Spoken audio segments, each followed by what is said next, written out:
Welcome back to Let's Play Tintin, Prisoners of the Sun. Last time around, Professor Calculus discovered an ancient Incan bracelet lying on the ground. He then picked it up and put it on his wrist, because he's a stupid fool like that, and he's never seen the mummy returns.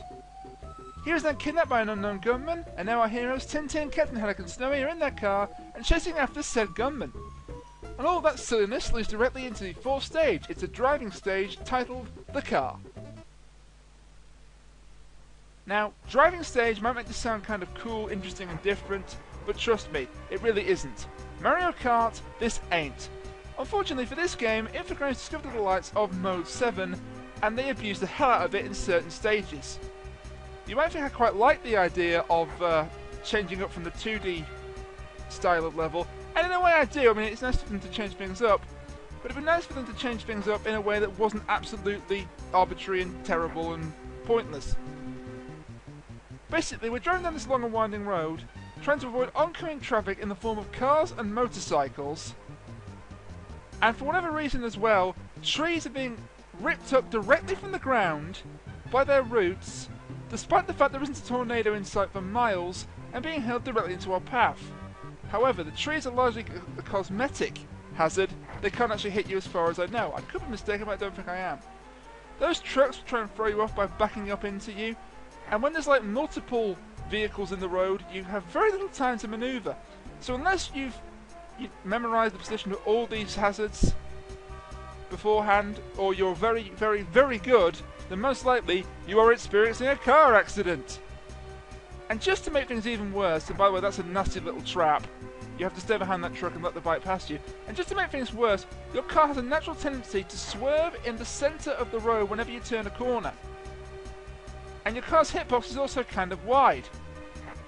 Also, you can use the horn by pressing the up button, but this really doesn't serve any purpose whatsoever. Again, it's purely cosmetic. One last car to avoid, and we've done it. Pardon me. So now we're in the docks. I believe this is in England. And this is okay as a stage, I guess. Straight away we have man with plank of wood to avoid here. And once again, the return of going into the background and foreground willy-nilly as a gimmick. And this jump is kind of tricky. You might think you want to take a running jump here. If you do that, then you will most likely take damage. What you're supposed to do is get right up to it, then take your fingers off all the buttons, and then do a I don't know, standing jump with the run button held down. I don't quite know how to say that without sounding silly. As I said, this place isn't too bad. There's a lot of spikes to avoid for some reason.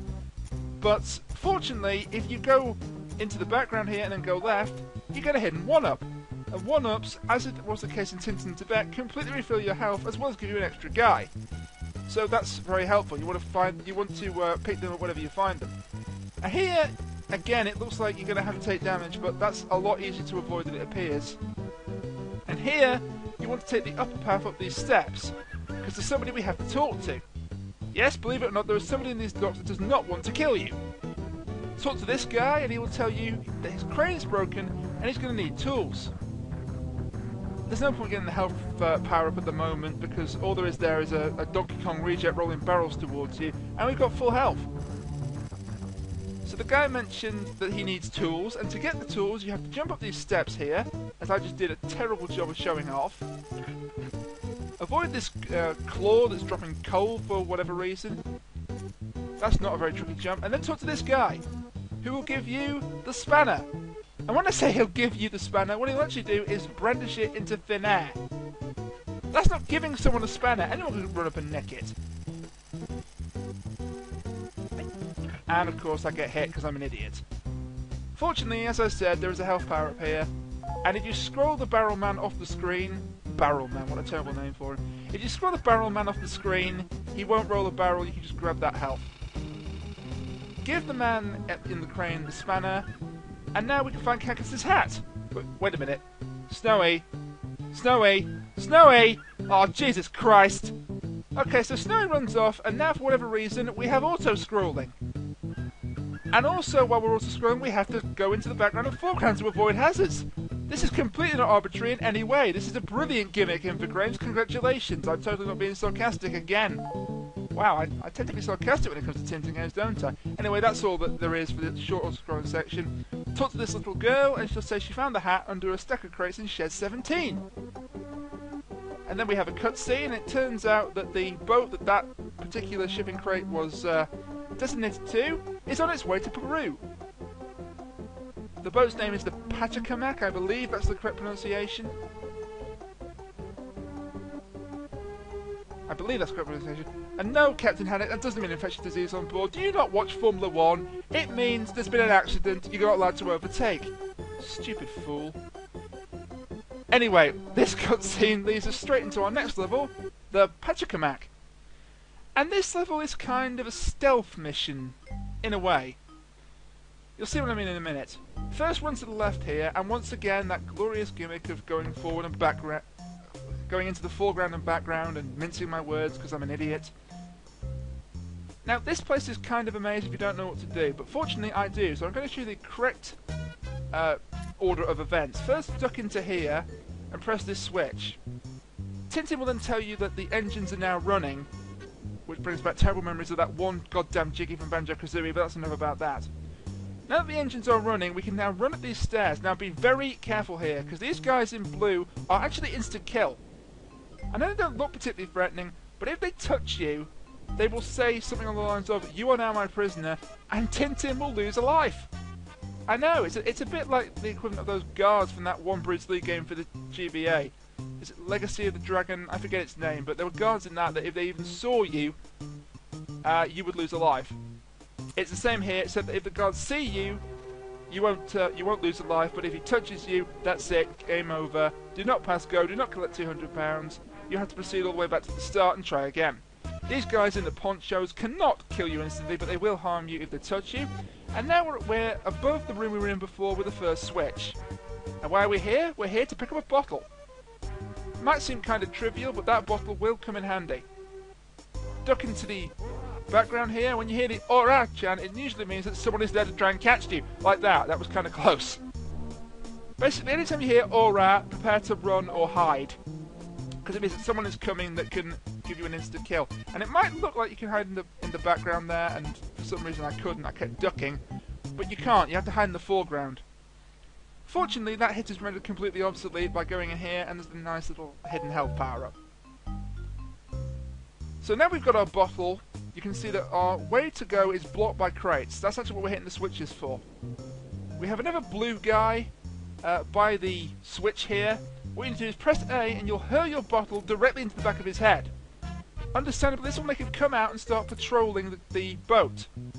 And then we can sneak by him, and then we can enter the door that the crates were blocking.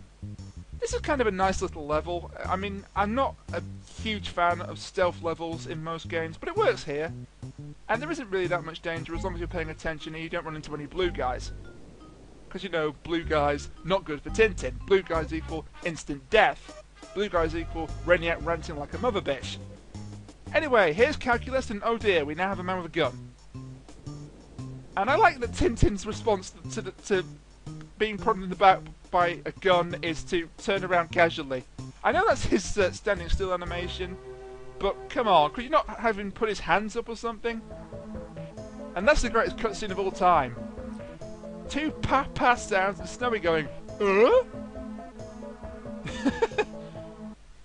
Anyway, what has happened in that cutscene, though it doesn't tell you, is that they have thrown Tintin overboard, or he's jumped overboard, and then they're firing at him to try and kill him. This is not a hard stage, it's kind of a bonus level of sorts. I hesitate to call it an actual level, but it's not really a bonus level because you can actually die. They're firing at us, but the bullets themselves don't hurt us, it's just the splashes in the water. And you'll notice that Tintin is actually getting further and further towards the boat with Snowy in it. And I just got shot because I'm an idiot. But really, as long as you're moving backwards and forwards like this, you won't really get hit much, if at all. The only danger is when you get nearer to the boat and Snowy starts to become fully visible, because then the splashes are a lot bigger and can hurt you a lot easier. So just, you know, keep your wits about you, keep your eyes peeled, and several other dozen cheap cliches, and you'll be fine. Really, that's all there is to it. Oh, that's kind of nasty. You have to stay in the middle of those two when there's two firing at once. And then they start to speed up, but again, if you know the order of when they're coming, you're going to be fine. And as soon as the boat moves into the thing, that's the end. They stop shooting at you. You can still move left and right for whatever reason, but you're not in any danger anymore. You're picked up and that's the end of the level. There's our password screen, and that's going to do it for the second part of Let's Play Tintin Prisoners of the Sun. Join me next time for our third set of levels, including one that probably could be described as one of the worst in the entire game. I'm sure now you're eager to see that. So until next time, bye for now.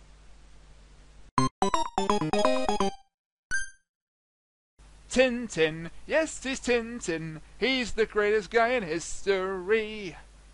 From a town in Belgium, he's about to hit that Fort Capri.